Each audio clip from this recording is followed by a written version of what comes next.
కట్టెలు కొట్టేవాడి నిజాయితీ మనసు.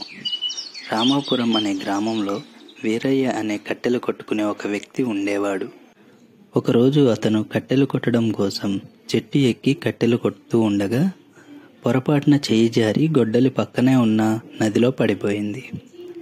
వీరయ్య జీవన ఉపాధికి ఏకైక సాధనం అయిన గొడ్డలి నదిలో పడిపోవడంతో వీరయ్య నిరాశకి గురయ్యాడు. వీరయ్య నది ఒడ్డున కూర్చొని నిస్సహాయానికి గురయ్యాడు. అకస్మాత్తుగా నీటిలోంచి దేవత కనిపించి, "ఏం జరిగింది నాయనా?" అని వీరయ్యని అడిగింది. వీరయ్య తనకి జరిగిన నష్టాన్ని వివరించాడు.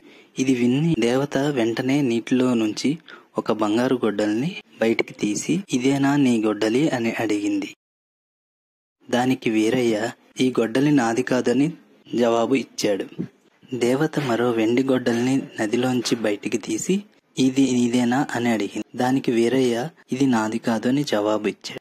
చివరికి దేవత మూడవ గొడ్డలి తీసి, "ఈ ఇనుప గొడ్డలి నీదేనా?" అని అడిగింది.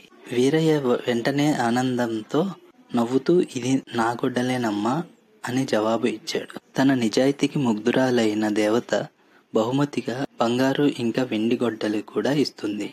ఈ కథలో నీతి ఏంటంటే, నిజాయితీకి ఎల్లప్పుడూ ప్రతిఫలం ఉంటుంది.